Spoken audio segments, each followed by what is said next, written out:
the soul, that intimate but unknown companion. The soul is the cosmic essence that constructs us and ultimately gives us form, and the body is the form and face that this cosmic essence gives us, and through which we know ourselves and act autonomously. Friends, I approach this topic with great interest because I understand and see that something so essential and intimate in the constitution of all cosmic beings, including us humans, is so difficult for us to know and understand. The cosmos or cosmic entity is an intelligent and sensitive being, or God, or whatever we want to call it, with the capacity, let's say, of mental recreation, to construct, through its great creative thought, the entire cosmic framework that we are beginning to discover and value as somewhat advanced human beings, with our own capacity to observe and value the environment or nature that surrounds us. And of course, at this stage of human understanding, we begin to wonder if, apart from that face and body we already recognize when we look in the mirror, and which we know will eventually die and turn to dust, there is or will remain anything else, of an immortal or imperishable kind, with which we can better endure our death as living beings. On the other hand, this is where the struggle between religion and science may have arisen over religious indoctrination in the faith that an immortal soul exists and that those of us who behave well according to its doctrines and teachings will be saved and gain immortality.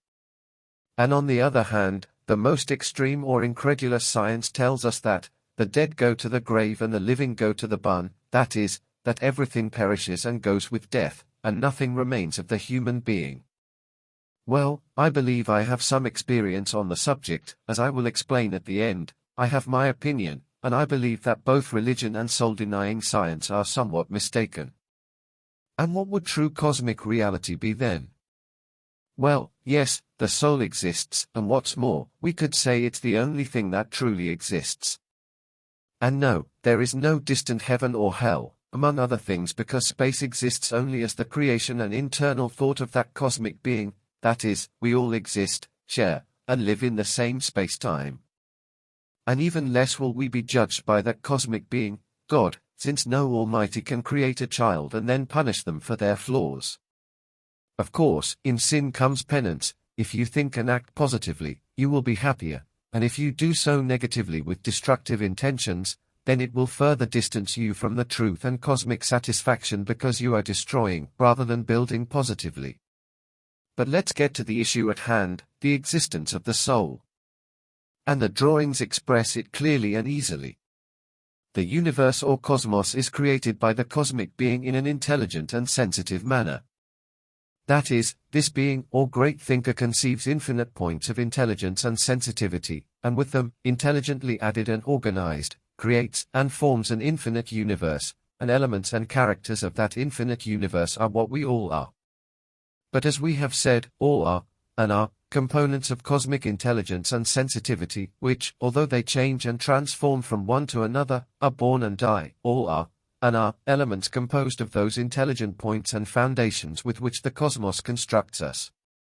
Therefore, if we wish, we can easily distinguish what is the body or circumstantial or transient face of a cosmic element, and what is its soul or essential points of cosmic intelligence and sensitivity that creates and sustains us, but never dies. But let's show it with an example in the drawings.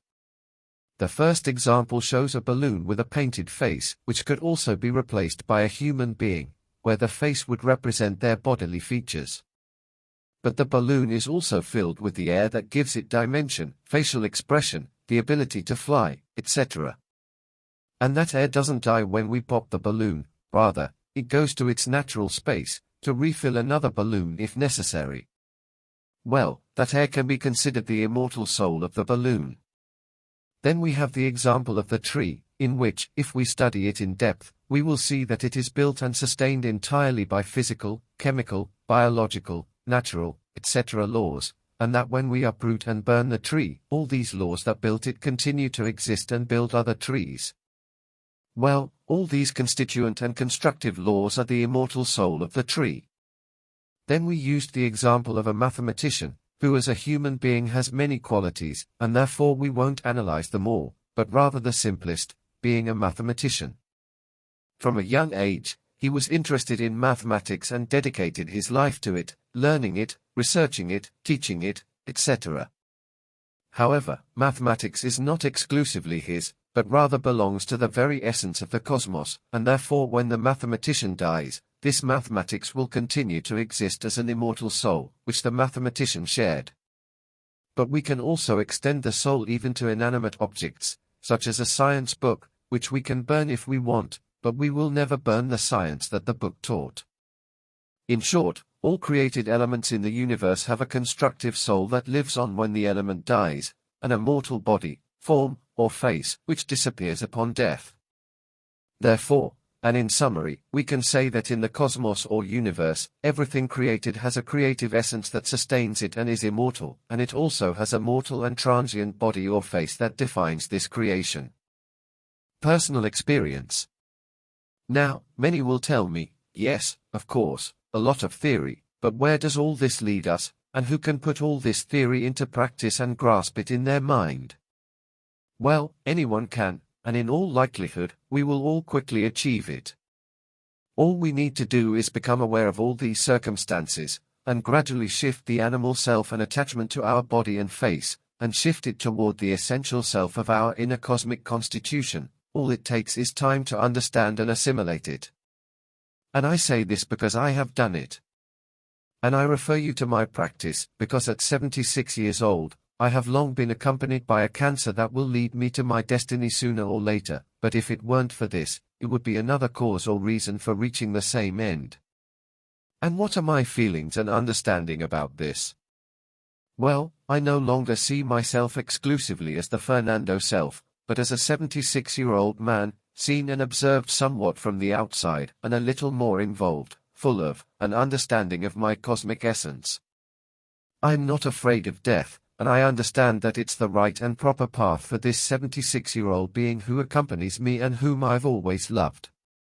And so, sometimes my soul Fernando, together with my body Fernando, we remember together what my youth was like, how I loved hunting birds there in the countryside where I lived, how I began to take an interest in cosmology and to construct my cosmic model, what my time as a legionnaire was like, etc., and now how we exchange ideas with the doctors about my cancer, and envisioning a possible future, how my body will weaken and in the end how my body will say goodbye, almost unconsciously. Already, to my soul. And I think, yes, it really is an interesting lived adventure. The soul, as I will explain in another study, is the quantity or content of cosmic spirit that intimately sustains and makes the body function. Well friends, for now nothing more. Thank you for listening.